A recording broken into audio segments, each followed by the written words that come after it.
ನಮಸ್ಕಾರ ಎಲ್ಲರಿಗೂ. ಮೊದಲನೇದಾಗಿ ನಾಗು 9 ಭಕ್ತಿ ಸಮಾಚಾರ ಚಾನಲ್ಗೆ ಸ್ವಾಗತ. ಇವತ್ತಿನ ಸಂಚಿಕೆಯಲ್ಲಿ ಮನಿ ಮಂತ್ರ ವಿಷಯದಲ್ಲಿ ನಿಮ್ಮ ಮುಂದೆ ತುಂಬ ಇಂಪಾರ್ಟೆಂಟ್ ಟಿಪ್ಪನ್ನು ತಂದಿದ್ದೀನಿ. ಟಿಪ್ ಅನ್ನೋ ಬದಲು ಇದು ಒಂದು ಅಭ್ಯಾಸ ಅಂತಲೇ ಹೇಳಬಹುದು. ಅದು ಏನು ಅಂದರೆ, ವಿಶೇಷವಾದ ಪದವೊಂದಿದೆ. ಅಂದರೆ ನಮ್ಮ ಜೀವನದಲ್ಲಿ ಎಷ್ಟೋ ಸಲ ನಾವು ಬಳಸಿರ್ತೀವಿ, ಆದರೆ ಮನಸ್ಫೂರ್ತಿಯಾಗಿ ಬಳಸಬೇಕು. ಆ ಪದವನ್ನು ಬಳಸುವಾಗ ಮನಸ್ಫೂರ್ತಿಯಾಗಿ ನಾವು ಬಳಸೋದ್ರಿಂದ ನಮ್ಗೆ ಅದರಿಂದ ರಿಸಲ್ಟು ಅಷ್ಟೇ ಚೆನ್ನಾಗಿ ಸಿಗುತ್ತೆ. ಅದು ಏನು ಅಂತ ಹೇಳ್ತೀನಿ. ಸೊ ಅದನ್ನು ಯಾಕೆ ಬಳಸಬೇಕು ಅನ್ನೋದು ಸಹ ಹೇಳ್ತೀನಿ. ಎಸ್ಪೆಷಲಿ ಹಣದ ವಿಷಯದಲ್ಲಿ ಈ ಒಂದು ಪದವನ್ನು ನಾವು ಹೇಳಲೇಬೇಕು. ಅದು ಈಗಾಗಲೇ ನಾನು ಹೇಳಿದ್ದೀನಿ. ಸೊ ಥ್ಯಾಂಕ್ ಯು ಅಂತ ನಾವು ಹಣಕ್ಕಾಗಲಿ, ನಮ್ಮ ಸುತ್ತಲೂ ಇರೋ ಒಂದು ಥಿಂಗ್ಸ್ಗಾಗಲಿ, ಹೆತ್ತಿರೋ ಅಪ್ಪ ಅಮ್ಮನಿಗಾಗಲಿ ಥ್ಯಾಂಕ್ಸ್ ಅನ್ನೋದು ಹೇಳ್ತಾ ಇರಬೇಕು. ಅದೂ ಒಂದು ವಿಧಾನ ಇದೆ. ಸೊ ಅದು ವಿಧಾನ ಪ್ರಕಾರ ಹೇಳ್ಕೊಂಡು ಹೋಗಬೇಕು. ಅದು ಯಾವ ರೀತಿ ಅನ್ನೋದು ಹೇಳ್ತೀನಿ. ಜೊತೆಗೆ ಅದು ಯಾಕೆ ಎಷ್ಟು ನಮ್ಮ ಜೀವನದಲ್ಲಿ ಒಂದು ಪಾತ್ರಧಾರಿ ಆಗ್ತದೆ, ನಾವು ಮಾಡೋ ಒಂದು ಕೆಲಸಗಳಲ್ಲಿ ನಮಗೆ ರಿಸಲ್ಟ್ ಕೊಡ್ತದೆ ಅನ್ನೋದು ಸಹ ಇಲ್ಲಿ ಹೇಳ್ತೀನಿ ಒಂದೆರಡು ಮಾತಲ್ಲಿ. ಸೊ ವಿಡಿಯೋ ಕೊನೆಯವರೆಗೂ ನೋಡಿ, ಎಲ್ಲರಿಗೂ ಯೂಸ್ಫುಲ್ ಆಗೋ ಮಾಹಿತಿ ಇದು. ಈ ಥ್ಯಾಂಕ್ ಯು ಬಂದು ನಮ್ಮ ಜೀವನದಲ್ಲಿ ಬದಲಾವಣೆ ತರುತ್ತಾ ಅಂದರೆ 100% ತರುತ್ತೆ. ನಾವು ಆಚರಣೆಯಲ್ಲಿ ಇಡೋ ವಿಧಾನದ ಮೇಲೆ ಅದು ಡಿಪೆಂಡ್ ಆಗಿರುತ್ತೆ. ಓಕೆ, ಹಾಗಾಗಿ ಅದನ್ನು ಯಾವ ರೀತಿ ಹೇಳ್ಕೊಬೇಕು, ಎಲ್ಲಿ ಹೇಳಬೇಕು, ಯಾವಾಗ ಹೇಳಬೇಕು ಅನ್ನೋದು ಸಹ ನಾನಿಲ್ಲಿ ಹೇಳ್ತೀನಿ. ಎಷ್ಟು ಬಾರಿ ಹೇಳಬೇಕು ಅನ್ನೋದು ಸಹ ಇದಕ್ಕೆ ಮೊದಲಿನ ವಿಡಿಯೋನಲ್ಲಿ ನಾನು ಶೇರ್ ಮಾಡಿದ್ದೀನಿ. ಮತ್ತೆ ವಿವರಣವಾಗಿ ಈ ವಿಡಿಯೋನಲ್ಲಿ ಯಾಕೆ ಹೇಳಬೇಕು ಅನ್ನೋದು ಸಹ ಹೇಳ್ತಿದ್ದೀನಿ. ಸೊ ಹಾಗಾಗಿ ವಿಡಿಯೋ ಸ್ಕಿಪ್ ಮಾಡದೆ ಕೊನೆಯವರೆಗೂ ನೋಡಿ. ಹಣದ ವಿಷಯದಲ್ಲಿ ಥ್ಯಾಂಕ್ ಯು ಅನ್ನೋದು ಎಷ್ಟು ಚಮತ್ಕಾರಿಯಾಗಿ ಕೆಲಸ ಮಾಡುತ್ತೆ ಅನ್ನೋದು ಸಹ ನೀವು ಈ ವಿಡಿಯೋನಲ್ಲಿ ತಿಳ್ಕೋಬಹುದು. ಸೊ ಈಗ ನಿಮ್ಮ ಸುತ್ತಲೂ ಅಂದರೆ ನಿಮಗೆ ಪ್ರತಿನಿತ್ಯ ಯೂಸ್ ಆಗೋ ಒಂದು 10 ಥಿಂಗ್ಸ್ನ ಲಿಸ್ಟ್ ಔಟ್ ಮಾಡಿ ಅಂತ ಹೇಳಿದ್ದೆ ಇದಕ್ಕೆ ಮೊದಲಿನ ವಿಡಿಯೋನಲ್ಲಿ. ಸೇಮ್ ಅದನ್ನೇ ಹೇಳ್ತಿದ್ದೀನಿ. ಒಂದು 10 ವಿಷಯಗಳು ನಿಮಗೆ ಪ್ರತಿನಿತ್ಯ ಯೂಸ್ಫುಲ್ ಆಗೋ ಒಂದು 10 ವಿಷಯಗಳನ್ನು ಲಿಸ್ಟ್ ಔಟ್ ಮಾಡ್ಕೊಳ್ಳಿ. ಫಸ್ಟ್ ಆಫ್ ಆಲ್ ನೀವು ಇದಕ್ಕೆಲ್ಲ ಒಂದು ಬುಕ್ಕನ್ನು ಇಟ್ಟಿರಬೇಕು ಸ್ಪೇರಾಗಿ. ಸೊ ಲಿಸ್ಟ್ ಔಟ್ ಮಾಡಿ ಈ 10 ವಾಕ್ಯಗಳನ್ನು ಬರ್ಕೊಳ್ಳಿ, ಆ ಬುಕ್ಕಲ್ಲಿ ಬರ್ಕೊಳ್ಳಿ.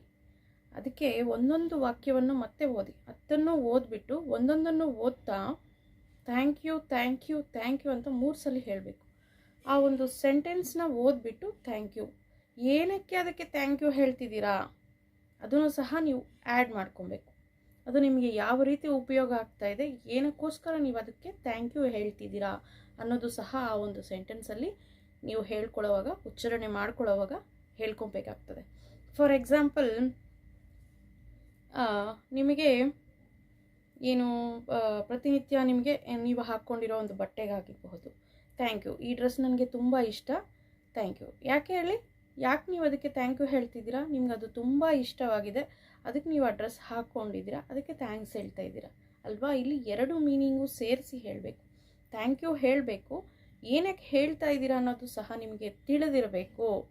ಮತ್ತು ನೀವು ಯಾವ ರೀತಿ ವ್ಯಕ್ತಪಡಿಸ್ಬೇಕು ಅದನ್ನು ನಿಮ್ಮ ಮನಸ್ಫೂರ್ತಿಯಾಗಿ, ಅಂದರೆ ನೀವು ಒಳಗಿಂದ ಹೇಳಬೇಕು ಆ ಥ್ಯಾಂಕ್ ಯು ಅನ್ನೋದು. ಮೇಲ್ನೋಟಕ್ಕೆ ಥ್ಯಾಂಕ್ ಯು, ತುಂಬ ಚೆನ್ನಾಗಿದೆ ಈ ಡ್ರೆಸ್, ನನಗಿಷ್ಟ, ಈ ರೀತಿ ಹೇಳೋದು ಹೆಂಗಿದೆ, ಥ್ಯಾಂಕ್ ಯು, ಇದು ನನಗೆ ತುಂಬ ಇಷ್ಟವಾದ ಡ್ರೆಸ್ಸು, ನನಗೆ ಈ ಡ್ರೆಸ್ ಹಾಕ್ಕೊಳ್ಳೋದಂದರೆ ತುಂಬ ಇಷ್ಟ, ಅದಕ್ಕೋಸ್ಕರ ನಿಮಗೆ ಥ್ಯಾಂಕ್ ಯು ಹೇಳ್ತಾ ಇದ್ದೀನಿ. ಈ ಡ್ರೆಸ್ ನನ್ನ ಹತ್ರ ಬಂದಿರೋದಕ್ಕೆ ಥ್ಯಾಂಕ್ ಯು ಹೇಳ್ತಾ ಇದ್ದೀನಿ.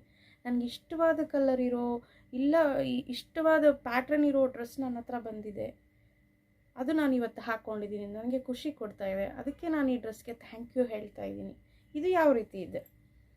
ಸೊ ವ್ಯಕ್ತಪಡಿಸೋದನ್ನು ಇಂಪಾರ್ಟೆಂಟ್ ಇಲ್ಲಿ. ಓಕೆ, ಇಲ್ಲಿ ಫಾರ್ ಎಕ್ಸಾಂಪಲ್ ಡ್ರೆಸ್ ಅಂತ ಹೇಳಿದ್ದೀನಿ, ಆದರೆ ನೀವು ಪ್ರತಿಯೊಂದು ಥಿಂಗ್ಸ್ಗೂ ಥ್ಯಾಂಕ್ಸ್ ಹೇಳ್ತಾ ಬರಬೇಕು. ಅದರಲ್ಲಿ 10ನ ಲಿಸ್ಟ್ ಔಟ್ ಮಾಡಿ. ನಿಮಗೆ ತುಂಬ ಇಂಪಾರ್ಟೆಂಟ್ ಆಗಿರೋ 10 ಲಿಸ್ಟ್ ಔಟ್ ಮಾಡಿಬಿಟ್ಟು ಅದಕ್ಕೆ ಯಾಕೆ ಥ್ಯಾಂಕ್ಸ್ ಹೇಳ್ತಿದ್ದೀರಾ, ಕೃತಜ್ಞತೆ ಭಾವನೆಯನ್ನು ಯಾಕೆ ವ್ಯಕ್ತಪಡಿಸ್ತಾ ಇದ್ದೀರಾ ಅನ್ನೋದು ಕ್ವಶನ್ ಮಾರ್ಕ್ ಇಲ್ಲಿ. ಓಕೆ, ಅದನ್ನು ಫುಲ್ಫಿಲ್ ಮಾಡ್ಕೊತ ಆ ಸೆಂಟೆನ್ಸ್ನ ಓದ್ಕೊಳ್ಳಿ. ಈ ರೀತಿ 10 ಸೆಂಟೆನ್ಸ್ಗೂ 3 ಸಲ, ಒಂದೊಂದು ಸೆಂಟೆನ್ಸ್ಗೂ 3 ಸಲ ಥ್ಯಾಂಕ್ಸ್ ಹೇಳ್ತಾ ಬನ್ನಿ. ಏನು ಭಾವಪೂರ್ವಕವಾಗಿ ನಿಮ್ಮ ಒಂದು ಇಂಟೆನ್ಷನ್, ನಾ ಹೇಳಿದ್ನಲ್ಲ, ಇಂಟ್ಯೂಷನ್ ಎಷ್ಟು ಚೆನ್ನಾಗಿದ್ರೆ ನಿಮಗೆ ರಿಸಲ್ಟ್ ಅಷ್ಟು ಚೆನ್ನಾಗಿರುತ್ತೆ. ಖುಷಿಯಿಂದ ಮನಸ್ಫೂರ್ತಿಯಾಗಿ ಥ್ಯಾಂಕ್ಸನ್ನು ಹೇಳಿ. ಓಕೆ, ಕಾಟಾಚಾರಕ್ಕೆ ಥ್ಯಾಂಕ್ಸ್ ಅಂತೂ ಹೇಳಬಾರದು. ಓಕೆ, ಯಾವುದೇ ಒಂದು ವಸ್ತುಗಾಗಿರ್ಬೋದು, ಒಂದು ವ್ಯಕ್ತಿಗಾಗಿರಬಹುದು, ಒಂದು ವಿಷಯದ ಒಂದು ನಿಮಗೇನೋ ಎಕ್ಸ್ಪೀರಿಯೆನ್ಸ್ ಆಗಿದೆ, ಆ ಒಂದು ಎಕ್ಸ್ಪೀರಿಯೆನ್ಸ್ಗಾಗಿರಬಹುದು, ಥ್ಯಾಂಕ್ಸ್ ಅನ್ನೋದು ಮೇಲ್ನೋಟಕ್ಕೆ ಹೇಳದೆ ಮನಸ್ಫೂರ್ತಿಯಾಗಿ ಹೇಳೋದನ್ನು ಅಭ್ಯಾಸ ಮಾಡ್ಕೊಳ್ಳಿ. ಅದಕ್ಕೆ ಹೇಳಿದೆ ಇದು ಒಂದು ಅಭ್ಯಾಸವಾಗಿರಬೇಕು ಅಂತ. ನಮ್ಮ ಜೀವನದಲ್ಲಿ ಇದನ್ನು ಅಭ್ಯಾಸ ಮಾಡಿಕೊಂಡ್ರೆ ನಾವು ಇನ್ಯಾವುದಕ್ಕೂ ತಲೆಬಾಗುವಷ್ಟು ಅವಕಾಶ ಇರೋದಿಲ್ಲ, ಅವಶ್ಯಕತೆ ಇಲ್ಲ ಇಲ್ಲಿ. ಯಾಕೆ ಅಂದರೆ ಅದು ನಿಮಗೆ ನೆಕ್ಸ್ಟ್ ಅರ್ಥ ಆಗುತ್ತೆ. ನೆಕ್ಸ್ಟ್ ಒಂದು ವಿಡಿಯೋ ಮಾಡ್ತೀನಿ, ಅದರಲ್ಲಿ ನಿಮಗೆ ಡೆಪ್ತಾಗಿ ಅರ್ಥ ಆಗುತ್ತೆ ಥ್ಯಾಂಕ್ ಯು ಅನ್ನೋದು ನಮ್ಮ ಜೀವನದಲ್ಲಿ ಎಷ್ಟು ಇಂಪಾರ್ಟೆಂಟ್ ಅನ್ನೋದು. ಓಕೆ, ಈಗ ಈ 10 ಥಿಂಗ್ಸ್ಗೆ ನೀವು ಥ್ಯಾಂಕ್ ಯು ಹೇಳಿ ಮನಸ್ಫೂರ್ತಿಯಾಗಿ ಅಂತ ಹೇಳಿದೆ. ಮತ್ತು ನೀವು ಈ ಒಂದು ಥಿಂಗ್ಸ್ನ ನಿಮ್ಮ ಮಲಗೋ ಟೈಮಲ್ಲಿ ಸಹ ಒಂದ್ಸಲಿ ಹೇಳ್ಕೊಬೇಕಾಗ್ತದೆ. ಹೇಳ್ಕೊಂಡು ಅಂದರೆ ಈಗ ಈ ಥಿಂಗ್ಸ್ಗೆಲ್ಲ ಥ್ಯಾಂಕ್ಸ್ ಹೇಳಿದ್ದೀರಾ, ಓಕೆ, ಈ ಒಂದು ಥಿಂಗ್ಸ್ಗೆಲ್ಲ ಥ್ಯಾಂಕ್ಸ್ ಹೇಳ್ತಾ ಮನಸ್ಫೂರ್ತಿಯಾಗಿ ಆ ದಿನವನ್ನು ಎಂಜಾಯ್ ಮಾಡಿ ನಿಮ್ಮ ಕೆಲಸದ ಮೇಲೆ ಹೊರಟಿದ್ದೀರಾ. ಮತ್ತು ರಾತ್ರಿ ಆಯಿತು, ಬಂದು ಮಲಗೋ ಸಮಯದಲ್ಲಿ ನೀವು ಆವತ್ತು ನಡೆದಿರೋ ದಿನಗಳಲ್ಲಿ ನಿಮಗೆ ವಿಶೇಷವಾಗಿ ಯಾವೊಂದು ವಿಷಯ ನಿಮಗೆ ಹ್ಯಾಪಿನೆಸ್ ಕೊಡ್ತು, ಫುಲ್ಫಿಲ್ನೆಸ್ ಕೊಡ್ತು, ತುಂಬ ನಿಮ್ಮ ಮನಸ್ಸಿಗೆ ಇಷ್ಟವಾಗೋ ಥರ ನಡೆಯಿತು ಅಂಥದನ್ನು ಒಂದು ವಿಷಯವನ್ನು ಅಂದರೆ ನೀವು ಮಲಗೋ ಟೈಮಲ್ಲಿ ಅದಕ್ಕೆ ಥ್ಯಾಂಕ್ಸ್ ಹೇಳಿ. ಅದನ್ನು ಮತ್ತೆ ಒಂದ್ಸಲಿ ನೆನೆಸ್ಕೊಳ್ಳಿ, ಥ್ಯಾಂಕ್ ಯು ಹೇಳಿ. ಅದು ಯಾವ ಥರ ಒಂದು ಆಬ್ಜೆಕ್ಟನ್ನು ತಗೊಳ್ಳಿ, ಅಂದರೆ ಒಂದು ಕ್ರಿಸ್ಟಲ್ ಆಗಿರಬಹುದು, ಒಂದು ಮಾಲೆ ಆಗಿರಬಹುದು, ಅಥವಾ ಒಂದು ಪೆಂಡೆಂಟ್, ಅದು ನಿಮಗೆ ಹಾರ್ಮ್ಫುಲ್ ಇಲ್ಲದೆ ಸಾಫ್ಟಾಗಿ. ನಾನು ಇದಕ್ಕೆ ಮೊದಲಿನ ವಿಡಿಯೋನಲ್ಲಿ ಹೇಳಿದ್ದೆ, ಏನು ಗ್ರೀನ್ ಜಾಡೆ ಒಂದು ಸ್ಟೋನ್ನ ತಗೊಳ್ಳಿ, ನಿಮ್ಮ ಬಳಿ ಇಟ್ಕೊಳ್ಳಿ ಅಥವಾ ನಿಮ್ಮ ಟೇಬಲ್ ಮೇಲೆ ಇಟ್ಕೋಬಹುದು ಅಂತ.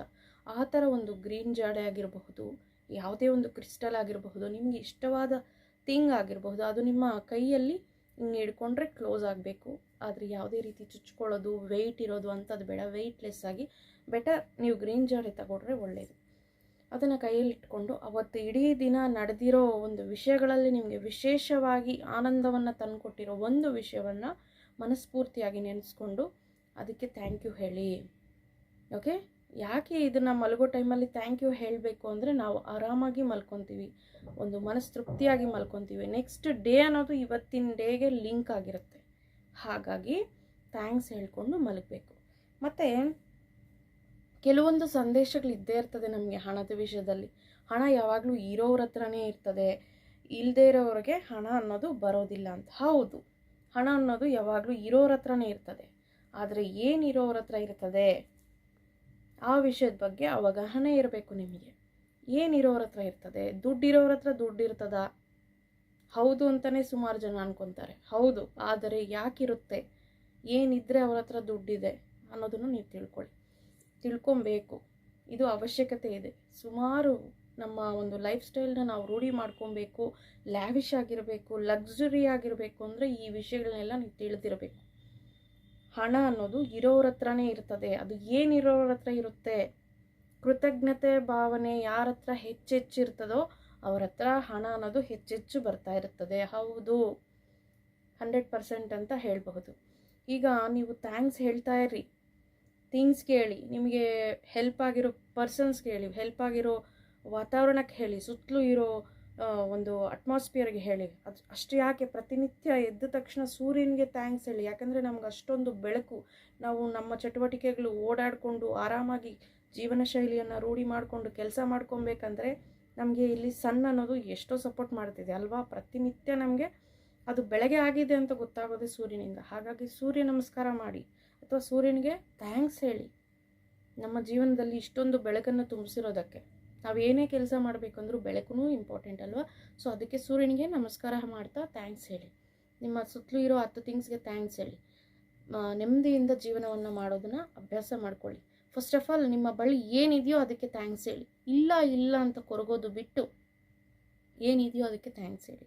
ಹಣ ನಿಮ್ಮ ಹತ್ರ ಅವತ್ತು ಎಷ್ಟಿದೆ, ದುಡಿದು ಬಂದಿರ್ತೀರಾ ಆಫೀಸಿಂದ ಮನೆಗೆ, ಅಥವಾ ವ್ಯಾಪಾರ ಮುಗಿಸ್ಕೊಂಡು ಬಂದಿರ್ತೀರಾ, ಅಥವಾ ನಿಮ್ಮ ತಿಂಗಳದ ಸಂಬಳಗಾರರಾಗಿದ್ರೂ ಪರವಾಗಿಲ್ಲ, ಮನೆಗೆ ಬಂದಿರ್ತೀರಾ, ಜೋಬಲ್ಲಿ ಎಷ್ಟಿದೆಯೋ ಅಷ್ಟು ಹಣಕ್ಕೆ ತೆಗೆದು ಥ್ಯಾಂಕ್ ಯು ಹೇಳಿ. ಈ ರೀತಿ ನೀವು ಥ್ಯಾಂಕ್ಸ್ ಹೇಳ್ತಾ ಇದ್ದರೆ ನಿಮ್ಮ ಹತ್ರ ಮತ್ತೆ ಹಣ ಬರೋದಕ್ಕೆ ಅವಕಾಶ ಇರ್ತದೆ. ಎಷ್ಟಿದೆಯೋ ಅಷ್ಟು ಹಣಕ್ಕೆ ನಾನು ಇವತ್ತು ನನ್ನ ಕೈಯಲ್ಲಿ ಅಥವಾ ನನ್ನ ಪರ್ಸಲ್ಲಿ, ನನ್ನ ವ್ಯಾಲೆಟಲ್ಲಿ ಅಥವಾ ನನ್ನ ಬೀರುವನಲ್ಲಿ ಇಷ್ಟು ಹಣ ಹೊಂದಿರೋದಕ್ಕೆ ದುಡ್ಡಕ್ಕೆ ಥ್ಯಾಂಕ್ಸ್ ಹೇಳಿ. ಫಸ್ಟ್ ಆಫ್ ಆಲ್ ದುಡ್ಡನ್ನು ಇಷ್ಟಪಡ್ರಿ. ಒಂದು ತಾಯಿ ಮಗುವನ್ನು ಹೇಗೆ ಇಷ್ಟಪಡುತ್ತೋ ಆ ರೀತಿ ಇಷ್ಟಪಡಬೇಕು, ಆರಾಧನೆ ಮಾಡಬೇಕು, ಅದನ್ನು ಜೋಪಾನ ಮಾಡಬೇಕು. ಹಾಗಂತ ಸೋಪು ಸರ್ಪು ಹಾಕಿ ವಾಶ್ ಮಾಡಿ ಸ್ನಾನ ಮಾಡಿಸಿ ಅಲಂಕಾರ ಮಾಡಿ ಅಂತ ಹೇಳ್ತಿಲ್ಲ ನಾನು. ಅದರ ಮೇಲೆ ನೀವು ಕೃತಜ್ಞತೆ ಭಾವನೆಯನ್ನು ವ್ಯಕ್ತಪಡಿಸ್ತಾ ಇರಬೇಕು. ಯಾಕಂದರೆ ಅನೇಕ ಕೈಗಳು ಅದು ಓಡಾಡಿ ಬಂದಿರುತ್ತೆ. ನೆಗೆಟಿವ್ ಎನರ್ಜಿ ಒಂದಿರುತ್ತೆ, ಅದು ನೆಗೆಟಿವ್ ಎನರ್ಜಿದು next chapter. Negative energy avoid ಮಾಡೋದು ಹೇಗೆ ಅಂತ ನಾನು ಇದು ಪ್ರೀವಿಯಸ್ ವೀಡಿಯೋಗಳಲ್ಲಿ ಹೇಳಿದ್ದೀನಿ. ಆದರೆ ಕೃತಜ್ಞತೆ ಭಾವನೆಯನ್ನು ವ್ಯಕ್ತಪಡಿಸ್ತಾ ಇರಬೇಕು. ಇದು ಸಹ ಹೇಳಿದ್ದೀನಿ, ನಾನು ಕ್ಲಿಯರಾಗಿ ಹೇಳ್ತಿದ್ದೀನಿ. ಎಷ್ಟು ಇದೆಯೋ ಅಷ್ಟು ಹಣದಿಂದ ತೃಪ್ತಿಪಟ್ಟು ಅದಕ್ಕೆ ಥ್ಯಾಂಕ್ಸ್ ಹೇಳಿ, 3 ಬಾರಿ ಥ್ಯಾಂಕ್ಸ್ ಹೇಳಿ. ಓಕೆ, ಮತ್ತು ಈ ಹಣ ನನ್ನ ಹತ್ರ ಇರೋದಕ್ಕೆ ಥ್ಯಾಂಕ್ಸ್ ಅಂತ ಹೇಳ್ತಾ ನಿಮ್ಮ ಒಂದು ಹಳೆಯ ಜೀವನ ಶೈಲಿಯನ್ನು, ಅಂದರೆ ಬಾಲ್ಯದಿಂದ ಒಂದು ಹಂತವಾಗಿ ಒಂದು ಜೀವನ ಶೈಲಿಯನ್ನು ನೀವು ಒಂದು ಕ್ಲಿಯರ್ ಆಗಿರೋ ವಾತಾವರಣದಲ್ಲಿ ಕೂತ್ಕೊಂಡು ನೀವು ಥಿಂಕ್ ಮಾಡಿ. ಅಂದರೆ ಯಾವುದೇ ಒಂದು ರೀತಿ ಡಿಸ್ಟರ್ಬ್ ಇಲ್ಲದೆ ಇರೋವಂಥ ಜಾಗದಲ್ಲಿ ಕೂತ್ಕೊಂಡು ನೀವು ಇಲ್ಲಿವರೆಗೂ ಬಂದಿರೋ ಜೀವನ ಶೈಲಿಯನ್ನು ಒಂದು ಸಲ ನೆನಪಿಸ್ಕೊಳ್ಳಿ. ಅಂದರೆ ಕಷ್ಟಗಳನ್ನು, ಅನ್ವಾಂಟೆಡನ್ನು ಥಿಂಕ್ ಮಾಡಿ ಅಂತ ನಾನು ಹೇಳ್ತಿಲ್ಲ ಇಲ್ಲಿ. ನೀವು ಚಿಕ್ಕ ಮಕ್ಕಳಿರೋವಾಗ ನಿಮ್ಮ ಖರ್ಚುಗಳೆಲ್ಲ ಹೇಗೆ ನಡೀತಾ ಇತ್ತು? ಸ್ಕೂಲ್ಗೆ ಆರಾಮಾಗಿ ಹೋಗ್ತಾ ಇದ್ರಾ? 3 ಹೊತ್ತು ಊಟ ಸೇರ್ತಿತ್ತ? ಚೆನ್ನಾಗಿರೋ ಬಟ್ಟೆ ಹಾಕ್ಕೊತಿದ್ರ? ಒಳ್ಳೆ ವಾತಾವರಣದಲ್ಲಿ ಬೆಳೆದ್ರ? ಸ್ಕೂಲಲ್ಲಿ ನಿಮಗೆಲ್ಲ ಸೌಕರ್ಯಗಳಿತ್ತ? ಎಲ್ಲ ಸವಲತ್ತುಗಳಿತ್ತ? ಟೈಮ್ಗೆ ಬುಕ್ಕು ಪೆನ್ನು ಬರೆಯೋದಕ್ಕೆ ಎಲ್ಲ ಸಿಕ್ತಾ? ಟೈಮ್ಗೆ ಊಟ ಸಿಕ್ತಾ? ಒಳ್ಳೆ ನಿದ್ದೆ ಬರ್ತಿತ್ತ? ಆ ಒದ್ಸ್ಕೊಳ್ಳೋಕ್ಕೆ ಬೆಡ್ಶೀಟ್ಗಳವೆಲ್ಲ ಆರಾಮಾಗಿತ್ತ? ಯಾವ ಒಂದು ಸೈಜ್ ತಕ್ಕಂಥ ಬಟ್ಟೆ ನಿಮ್ಮ ಬಳಿ ಇತ್ತ? ಇದನ್ನೆಲ್ಲನೂ ನೀವು ಥಿಂಕ್ ಮಾಡಿ, ಒಂದ್ಸಲಿ ಥಿಂಕ್ ಮಾಡಿ. ಪ್ರತಿದಿನ ನಾವು ಬ್ರಷ್ ಮಾಡ್ತೀವಿ, ಸ್ನಾನವನ್ನು ಆಚರಣೆ ಮಾಡ್ತೀವಿ, ಮೇಕಪ್ ಮಾಡ್ಕೊತೀವಿ. ಇದಕ್ಕೆಲ್ಲ ಸೋಪು, ಪೇಸ್ಟ್ಗಳು, ನೀರು, ಮನೆಯಲ್ಲಿ ನೀರು, ಸ್ವಂತ ಮನೆ ಇದೆಯಾ? ಮನೆ ಇತ್ತಾ? ನಿಮ್ಮ ಬಳಿ ಕಾರ್ ಇತ್ತಾ? ನೀವು ಕಾರಲ್ಲಿ ಓಡಾಡಿದ್ರಾ? ಎಲ್ಲರೇ ಔಟಿಂಗ್ ಹೋಗಿದ್ರಾ? ನಿಮ್ಮ ಸ್ಕೂಲ್ ಡೇಸಲ್ಲಿ, ಹಾಲಿಡೇಸಲ್ಲಿ ಅಲ್ಲಿ ಯಾವ ರೀತಿ ಸ್ಪೆಂಡ್ ಮಾಡಿದ್ರಿ? ಏನೆಲ್ಲ ಪರ್ಚೇಸ್ ಮಾಡಿದ್ರಿ? ಅಥವಾ ನಿಮಗೆ ಒಂದು ಫಂಕ್ಷನ್ ನಡೀತು ಅಂದರೆ ನಿಮ್ಮದು ಒಂದು ಬರ್ತ್ಡೇ ಪಾರ್ಟಿ ನಡೀತು, ಆವಾಗ ನಿಮ್ಗೆ ಇಷ್ಟವಾದ ಗಿಫ್ಟ್ ಯಾವ್ದಾರೆ ಬಂದಿತ್ತಾ? ವ್ಯಾಲ್ಯೂಬಲ್ ಗಿಫ್ಟ್ ಯಾವ್ದಾರೆ ಬಂದಿತ್ತಾ? ಮತ್ತು ನೀವು ಈ ರೀತಿ ಓದೋವಾಗೆಲ್ಲ ನಿಮಗೆ ಆರಾಮಾಗಿ ಓದಿದ್ರಾ? ನಿಮ್ಗೆ ಏನು ಓದಬೇಕನ್ನಿಸ್ತು ಅದನ್ನು ಓದಿದ್ರಾ? ಅದಕ್ಕೆಲ್ಲ ಹಣ ಹೇಗೆ ಬಂತು? ಹಣ ಹೇಗೆ ಬಂತು? ನೀವು ಅವಾಗ ದುಡಿಯೋ ಸ್ಟೇಜಲ್ಲಿ ಇರಲಿಲ್ಲ, ಆದರೂ ನಿಮಗೆ ಸವಲತ್ತುಗಳು ಸಿಕ್ತು, ದುಡ್ಡು ಬಂತು, ಟೈಮ್ ಟು ಟೈಮ್ ಊಟ ಸಿಕ್ತಿತ್ತು, ಓದೋಕ್ಕೆಲ್ಲ ಅನುಕೂಲ ಇರ್ತಾಯಿತ್ತು, ಮಲಗೋದಕ್ಕೆ, ಊಟ ಮಾಡೋದಕ್ಕೆ ಎಲ್ಲದಕ್ಕೂ ಅನುಕೂಲ ಆಗ್ತಾಯಿತ್ತು. ದುಡ್ದಿರೋ ದುಡ್ಡೇ ತಾನೇ ಬಂದಿರೋದು, ಅಪ್ಪ ಅಮ್ಮ ದುಡ್ದಿರೋ ದುಡ್ಡೇ ತಾನೇ ಬಂದಿರೋದು ನಿಮಗೆ. ಸೊ ಆ ಟೈಮಲ್ಲಿ ನಿಮಗೆ ಹಣ ಸಿಕ್ಕಿದೆ ಅಂದರೆ ನೀವು ಅದಕ್ಕೆ ಇವಾಗ ಥ್ಯಾಂಕ್ಸ್ ಹೇಳಬೇಕು. ಯಾಕಂದರೆ ಆವಾಗಷ್ಟು ತಿಳುವಳಿಕೆ ಇರೋದಿಲ್ಲ ನಮಗೆ. ಹಣ ಹೇಗೆ ಬರ್ತಿತ್ತೋ, ಬಟ್ಟೆ ಹೇಗೆ ಬರ್ತಿತ್ತೋ, ಊಟ ಹೇಗೆ ಸೇರ್ತಿತ್ತೋ, ಅಂದರೆ ಟೈಮ್ ಟು ಟೈಮ್ ಎಲ್ಲ ಆಗ್ತಾಯಿತ್ತು, ಲೈಫ್ ಚೆನ್ನಾಗಿ ಆಗ್ತಾಯಿತ್ತು ಒಂದು ಸ್ಟೇಜ್ ಬರೋವರೆಗೂ, ನೀವು ದುಡಿಯೋರು ಆಗೋವರೆಗೂ ಅಲ್ವಾ? ಸೊ ನಮ್ಮ ಜೀವನ ಶೈಲಿನಲ್ಲಿ ನಾವು ಓದೋ ಟೈಮಲ್ಲಿ ಬಂದಿರೋ ಹಣ, ನಾವು ಖರ್ಚು ಮಾಡಿರೋ ಹಣ, ನಾವು ತಿಂದಿರೋ ಒಂದು ಊಟಕ್ಕೆ, ಪ್ರತಿಯೊಂದಕ್ಕೂ ಈಗ ಥ್ಯಾಂಕ್ಸ್ ಹೇಳಿ. ಈಗ ಥ್ಯಾಂಕ್ಸ್ ಹೇಳೋ ಟೈಮ್ ಬಂದಿದೆ ಅಂತ ನೀವು ಅಂದ್ಕೊಳ್ಳಿ. ಈಗ ನಮಗೆ ಆ ಒಂದು ಆಪರ್ಚುನಿಟಿ ಸಿಕ್ಕಿದೆ ಅಂತ ನೀವು ಈಗ ಅಟ್ ಪ್ರೆಸೆಂಟ್ ಥ್ಯಾಂಕ್ಸ್ ಹೇಳಿ. ಒಂದು 5 ನಿಮಿಷ ಪಕ್ಕಕ್ಕೆ ಕೂತ್ಕೊಂಡು ಥಿಂಕ್ ಮಾಡಿ, ನಿಮ್ಮ ಜೀವನ ಶೈಲಿ ಹೇಗಿತ್ತು, ಹೇಗೆ ನೀವು ಈ ಮಟ್ಟಿಗೆ ಬಂದರೆ, ಹೇಗೆ ಇಷ್ಟು ದುಡಿಯೋರಾಗಿದ್ದೀರಾ ಅಂತ ಈಗ ನೀವು ಅದಕ್ಕೆ ಥ್ಯಾಂಕ್ಸ್ ಹೇಳಿ. ಯಾಕಂದರೆ ದುಡ್ಡಿನ ವಿಷಯದಲ್ಲಿ ಗೊತ್ತಿಲ್ಲದೆ ನಾವು ಹಲವಾರು ಪ್ರಾಬ್ಲಮ್ಸ್ ಮಾಡ್ತಾ ಇರ್ತೀವಿ. ಈಗ ನಮ್ಗೆ ಆಪರ್ಚುನಿಟಿ ಬಂದಿದೆ, ಥ್ಯಾಂಕ್ ಯು ಹೇಳ್ಕೊಳ್ಳೋ ಅವಕಾಶ ಸಿಕ್ಕಿದೆ. ಸೊ ನಮ್ಮ ಬಾಲ್ಯ ದಶೆಯಿಂದ ನಾವು ಇಲ್ಲಿವರೆಗೂ ಪಡೆದಿರೋ ಹಣಕ್ಕೆ ಥ್ಯಾಂಕ್ಸ್ ಹೇಳಿ ಫಸ್ಟ್ ಆಫ್ ಆಲ್. ಅದಕ್ಕಂತ ಸ್ಪೇರ್ ಆಗಿ ಇಲ್ಲಿ ಒಂದು ನೋಟನ್ನು ತಗೊಳ್ಳಿ. ಅದು 1 ರೂಪಾಯಿ ನೋಟ್ ಆಗ್ಬೋದು, ನಿಮ್ಮ ಹತ್ರ ಯಾವುದಿದ್ರೆ ಅದೇ ನೋಟ್ ತಗೊಳ್ಳಿ. ಅದ್ರ ಮೇಲೆ ಒಂದು ಕಾರ್ನರಲ್ಲಿ ಬರೆದುಬಿಡಿ ಗ್ರೀನ್ ಪೆನ್ನಲ್ಲಿ, ಅಥವಾ ಒಂದು ಸ್ಟಿಕ್ಕರ್ ಬೇಕಿದ್ರು ಅಂಟಿಸ್ಬಿಟ್ಟು ಅದ್ರ ಮೇಲೆ ಬರೀರಿ. ನನ್ನ ಜೀವನದಲ್ಲಿ, ನನ್ನ ಜೀವನ ಶೈಲಿನಲ್ಲಿ ನಾನು ಪಡೆದಿರೋ ಹಣಕ್ಕೆಲ್ಲ ನಾನು ಕೃತಜ್ಞತೆಯನ್ನು ವ್ಯಕ್ತಪಡಿಸ್ತಾ ಇದ್ದೀನಿ. ನನ್ನ ಜೀವನ ಪೂರ್ತಿ ನನಗೆ ಲಭ್ಯವಾಗಿರೋ ಹಣಕ್ಕೆಲ್ಲ ನಾನು ಥ್ಯಾಂಕ್ಸ್ ಹೇಳ್ತಿದ್ದೀನಿ ಅಂತ ಒಂದು ಮೆನ್ಷನ್ ಮಾಡಿ, ಒಂದು ಸೆಂಟೆನ್ಸಲ್ಲಿ ಮೆನ್ಷನ್ ಮಾಡಿ. ಆ ನೋಟನ್ನು ಅವತ್ತೆಲ್ಲ ನಿಮ್ಮ ಹತ್ರ ಇಟ್ಕೊಳ್ಳಿ. ಇದಕ್ಕೆ ಪರ್ಟಿಕ್ಯುಲರ್ ಡೇ ಅಂತ ಇಲ್ಲ. ಈ ಒಂದು ಪ್ರಕ್ರಿಯೆ ನೀವು ಯಾವಾಗ ಮಾಡ್ತೀರಾ, ಕೂತ್ಕೊಂಡು ನಿಮ್ಮ ಬಾಲ್ಯವನ್ನು ಯಾವಾಗ ಥಿಂಕ್ ಮಾಡ್ತೀರಾ ಅವತ್ತೇ ಈ ನೋಟಿನ ಕಾನ್ಸೆಪ್ಟ್ದು ಮಾಡಿ ಅವತ್ತೆಲ್ಲ ಆ ನೋಟ್ ನಿಮ್ಮ ಜೊತೆನೇ ಇಟ್ಕೊಳ್ಳಿ. ಪ್ರತಿದಿನ ಬೆಳಗ್ಗೆ, ಅಂದರೆ ಅವತ್ತಿನ ದಿನ ಹೇಳ್ತಾ ಇದ್ದೀನಿ, ಬೆಳಗ್ಗೆ ನೋಡಿ ಆ ನೋಟ್ನ, ಮಧ್ಯಾಹ್ನ ನೋಡಿ, ಸಾಯಂಕಾಲ ನೋಡಿ, ಮಲಗೋಗಿ ನೋಡಿ, ಒಂದು 5-6 ಬಾರಿ ನೋಡಬೇಕು. ಅದನ್ನು ಕನಿಷ್ಠ 3 ಸಲ ನೋಡಬೇಕು. ನೋಡಿಬಿಟ್ಟು ಆ ಸೆಂಟೆನ್ಸ್ ನೀವೇನು ಬರೆದಿರ್ತೀರೋ ಅದನ್ನು ಮನಸ್ಫೂರ್ತಿಯಾಗಿ ಹೇಳ್ಕೊಬೇಕು, ಥ್ಯಾಂಕ್ಸ್ ಹೇಳಬೇಕು. ಆವಾಗ ಏನಾಗುತ್ತಂದರೆ ನಿಮ್ಮ ಬಾಲ್ಯ ದಶೆಯಲ್ಲಿ ನೀವು ಯೂಸ್ ಮಾಡಿರೋ ಹಣ, ಪಡೆದಿರೋ ಹಣ, ಖರ್ಚು ಮಾಡಿರೋ ಹಣ, ನಿಮಗೆ ಹೆಲ್ಪ್ ಆಗಿರೋ ಹಣ, ನಿಮ್ಮ ಡೆವಲಪ್ಮೆಂಟಿಗೆ ಸಪೋರ್ಟ್ ಮಾಡಿರೋ ಒಂದು ಹಣಕ್ಕೆ ನೀವು ಇವಾಗ ಥ್ಯಾಂಕ್ಸ್ ಹೇಳ್ದಂಗೆ ಆಗುತ್ತೆ. ಸೊ ಅವಕಾಶನ ನೀವೇ ಕ್ರಿಯೇಟ್ ಮಾಡ್ಕೊಬೇಕು. ಕೈಯಲ್ಲಿ ಯಾವ ನೋಟ್ ಇದ್ರೆ ಅದನ್ನು ತಗೊಂಡು ಬರೆದು ಅದು ಒನ್ ಡೇ ಎಲ್ಲ ಈ ರೀತಿ ನೋಡಿ. ತದನಂತರ ಆ ನೋಟನ್ನು ನಿಮ್ಗೆ ಯಾವಾಗಲೂ ಕಾಣಿಸೋ ಒಂದು ಪ್ಲೇಸಲ್ಲಿ ಇಟ್ಕೊಳ್ಳಿ. ಅದು ನೀವು ವರ್ಕ್ ಮಾಡ್ತಾಯಿದ್ರೆ ಟೇಬಲ್ ಮೇಲೆ, ವರ್ಕ್ ಫ್ರಮ್ ಹೋಮ್ ಮಾಡ್ತಿದ್ರೆ ಮನೆಯಲ್ಲಿ ನೀವು ಶೋಕೇಸ್ ಹತ್ರ, ಅಥವಾ ನೀವು ರೆಗ್ಯುಲರಾಗಿ ಎಲ್ಲಿ ನೋಡ್ತೀರಾ ಕ್ಲಾಕಿಗೆ ನಿಯರ್ ಬೈ, ಅಥವಾ ಒಂದು ಟೇಬಲ್ ಹತ್ರ, ಅಥವಾ ನೀವು ಮಲಗೋ ಕೋಣೆಯಲ್ಲಾಗಿದ್ದರೆ ಎಲ್ಲಿ ನಿಮಗೆ ನಿಯರ್ ಬೈ ನೀವು ಯಾವಾಗ ನೋಡೋ ಅಂಥ ಜಾಗ ಹತ್ರ ಅದನ್ನು ಪೇಸ್ಟ್ ಮಾಡಿಬಿಟ್ಟು ನೋಡ್ತಾ ಇರಿ. ಪ್ರತಿನಿತ್ಯ ನೋಡಿ ಆ ಸೆಂಟೆನ್ಸ್ನ ಹೇಳ್ಕೊಳ್ಳಿ. ಇವೆಲ್ಲ ಹೇಳೋದಕ್ಕೆ 2-3 ಮಿನಿಟ್ಸ್ ಆಗಿರಬಹುದು ಅಷ್ಟೇ. ಇಷ್ಟು ನಾವು ಟೈಮ್ ನಮಗೋಸ್ಕರ ನಾವು ಕೊಡೋದ್ರಿಂದ ಹಣ, ಸೊ ಈ ರೀತಿ ನಾವು ಚಿಕ್ಕ ವಯಸ್ಸಿನಿಂದ ನಾವು ಅನುಭವಿಸಿರೋ ಒಂದು ಹಣಕ್ಕೆ, ಅಂದರೆ ನಮ್ಮ ಒಂದು ಡೆವಲಪ್ಮೆಂಟ್ಗೆ ಸಪೋರ್ಟ್ ಮಾಡಿರೋ ಒಂದು ಹಣಕ್ಕೆ ನಾವು ಥ್ಯಾಂಕ್ಸನ್ನು ಹೇಳ್ತಾ ಕೃತಜ್ಞತೆಯನ್ನು ಮನಸ್ಫೂರ್ತಿಯಾಗಿ ಇಲ್ಲಿ ನಾವು ಹೇಳ್ಕೊಳ್ಳೋದ್ರಿಂದ ಹಣದ ವಿಷಯದಲ್ಲಿ ನಾವು ಒಂದು ನೆಗ್ಲಿಜೆನ್ಸಿ ಏನು ಮಾಡಿರ್ತೀವಿ ಆ ಒಂದು ಕೆಟ್ಟ ಗಳಿಗೆಗಳೆಲ್ಲ ಹೋಗಿ ನಮಗೆ ಮತ್ತಷ್ಟು ಹಣ ಬರೋದಕ್ಕೆ ಅವಕಾಶ ಇರುತ್ತೆ. ನಾವು ಏನೇ ಒಂದು, ಈಗ ಚರ್ಯೆಗೆ ಪ್ರತಿಚರ್ಯೆ ಇದ್ದೇ ಇರ್ತದೆ, ಅದು ಎಲ್ಲರಿಗೂ ಗೊತ್ತೇ ಇರೋದು ಅಲ್ವಾ. ಹಾಗಾಗಿ ನಾವು ಥ್ಯಾಂಕ್ಸ್ ಹೇಳೋದ್ರಿಂದ ನಮಗೆ ರಿಟರ್ನ್ ಮತ್ತಷ್ಟು ಹಣ ಪಡೆಯೋ ಶಕ್ತಿ ನಮಗೆ ಸಿಗುತ್ತೆ. ಅದು ಯಾವ ರೀತಿ ಬರುತ್ತೆ, ಹೇಗೆ ಬರುತ್ತೆ ಅದನ್ನೆಲ್ಲ ಕ್ವಶನ್ ಮಾಡ್ಕೋಬೇಡಿ. ಯಾಕಂದರೆ ಅವಕಾಶಗಳು ಕ್ರಿಯೇಟ್ ಆಗುತ್ತೆ. ನಮಗೆ ಮಾಡ್ತಾ ಇರೋ ಕೆಲಸದಲ್ಲಿ ಸೋರ್ಸ್ ಅನ್ನೋದು ಹೆಚ್ಚಾಗ್ಲಿಕ್ಕೆ ಅವಕಾಶ ಸಿಗುತ್ತೆ. ಯಾರಿಗೆ ಗೊತ್ತು, ನೀವು ಪರ್ಚೇಸ್ ಮಾಡ್ತಾ ಇರೋ ಥಿಂಗ್ಸ್ಗೆ ಡಿಸ್ಕೌಂಟ್ ಸಿಗಬಹುದು, ಅಥವಾ ನಿಮ್ಮ ಆಫೀಸಲ್ಲಿ ನಿಮಗೆ ಬೋನಸ್ ಸಿಗಬಹುದು, ಸಂಬಳ ಹೆಚ್ಚಾಗಬಹುದು, ನಿಮ್ಮ ವ್ಯಾಪಾರ 5 ವಸ್ತು ಸೇಲ್ ಆಗೋ ಕಡೆ 10 ವಸ್ತು ಸೇಲ್ ಆಗಬಹುದು, ನಿಮ್ಮ ಒಂದಿಗೆ ಅವಕಾಶಗಳು 10 ಜನ ನಿಮ್ಮನ್ನ ಇನ್ವೈಟ್ ಮಾಡಬಹುದು. ನೀವು ಇವೆಂಟ್ ಮ್ಯಾನೇಜ್ಮೆಂಟ್ ಮಾಡೋರಾಗಿದ್ದರೆ, ಸ್ಪೀಚ್ ಕೊಡೋರಾಗಿದ್ದರೆ ಮತ್ತಷ್ಟು ಅವಕಾಶಗಳು ಬರಬಹುದು. ಇದನ್ನೆಲ್ಲ ನೀವು ಎಕ್ಸ್ಪೆಕ್ಟ್ ಮಾಡಬೇಡಿ. ಎಕ್ಸ್ಪೆಕ್ಟೆಡ್ ವೇಸ್ ಆರ್ ಮತ್ತೆ ನೀವು ಎಕ್ಸ್ಪೆಕ್ಟ್ ಮಾಡದೇ ಇರೋ ವಿಧಾನಗಳಿಂದನೂ ಸಹ ನಿಮಗೆ ಹಣ ಅನ್ನೋದು ಇಲ್ಲಿ ಬರಲಿಕ್ಕೆ ಅವಕಾಶ ಇದೆ. ಓಕೆ, ಸೊ ಹಾಗಾಗಿ ಹಣದ ವಿಷಯದಲ್ಲಿ ನಡೆದಿರೋ ಒಂದು ಜೀವನ ಶೈಲಿಗೆ ನೀವು ಥ್ಯಾಂಕ್ಸನ್ನು ಹೇಳಿ. ಮತ್ತೆ ಮತ್ತೆ ಹೇಳ್ತಿದ್ದೀನಿ, ಈ ವಿಷಯಗಳೆಲ್ಲ ವರ್ಕ್ ಆಗುತ್ತಾ ಅಂದರೆ 100% ವರ್ಕ್ ಆಗುತ್ತೆ. ಮಾಡಿ ನೋಡಿ, ಆಚರಣೆದಲ್ಲಿ ಇಡ್ರಿ. ಆದರೆ ಇವೆಲ್ಲ ಆಗುತ್ತಾ ಇಲ್ವಾ ಅನ್ನೋ ಮೈಂಡ್ಸೆಟ್ ಮಾತ್ರ ಇಟ್ಕೋಬಾರ್ದು. ಪಾಸಿಟಿವ್ ಆಗಿ ಥಿಂಕ್ ಮಾಡಿ. ಓಕೆ, ಇವಾಗ ಹೇಳ್ತಾ ಇದ್ದೀನಲ್ಲ, ಹೌದು, ಇರೋರ ಹತ್ರನೇ ಹಣ ಇರುತ್ತೆ.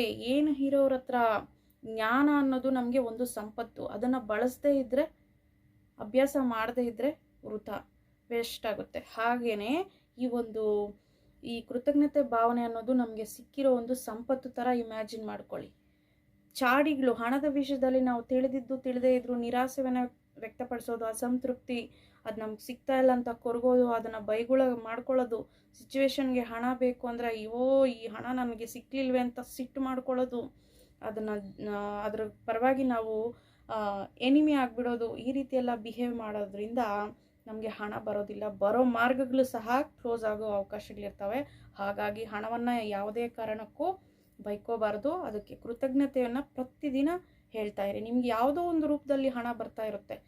ಫಾರ್ ಎಕ್ಸಾಂಪಲ್ಸ್, ನೀವು ಸೇಲ್ ಮಾಡ್ತಾ ಇರ್ತೀರ, ಹಣ ಕೈಗೆ ಬಂತ, ಥ್ಯಾಂಕ್ ಯು ಆ ವ್ಯಕ್ತಿಗೂ ಹೇಳ್ರಿ, ಕೈಗೆ ಬಂದಿರೋ ಹಣಕ್ಕೂ ಹೇಳ್ರಿ. ಅದು ನಿಮ್ಮದೇ ಹಣ, ನೀವು ವಸ್ತು ಮಾರಿರೋದ್ರಿಂದ ಬಂದಿರಬಹುದು, ಅಥವಾ ಗಿಫ್ಟ್ ರೂಪದಲ್ಲಿ ಬಂದಿರ್ಬೋದು, ಮನೆಯಲ್ಲಿ ನಿಮಗೆ ಹಿರಿಯರು ಯಾರೇ ಕೊಟ್ಟಿರಬಹುದು, ನಿಮ್ಮ ಮಕ್ಕಳೇ ಚೇಂಜ್ ತಂದು ಕೊಟ್ಟಿರಬಹುದು, ಅಂಗಡಿಗೆ ಹೋಗಿ ಚೇಂಜ್ ವಾಪಸ್ ಬಂತ, ಅದಕ್ಕೂ ಸಹ ಥ್ಯಾಂಕ್ಸ್ ಹೇಳಿ. 1 ರೂಪಾಯಿ ಅಲ್ಲ, 1 ಪೈಸಾಗೆ ಸಹ ನೀವು ಥ್ಯಾಂಕ್ಸ್ ಹೇಳ್ಬೇಕಿಲ್ಲಿ.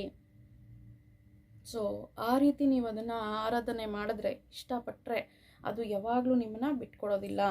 ಈಗ ನೀವು ಇಷ್ಟಪಡೋ ವ್ಯಕ್ತಿಗೆ ನೀವು ಸಪೋರ್ಟ್ ಮಾಡಿದ್ರೆ ನಿಮ್ಮನ್ನು 4 ಜನ ಮುಂದೆ ಅದು ಬಿಟ್ಕೊಡ್ತಾರಾ? ಇಲ್ವಲ್ಲ.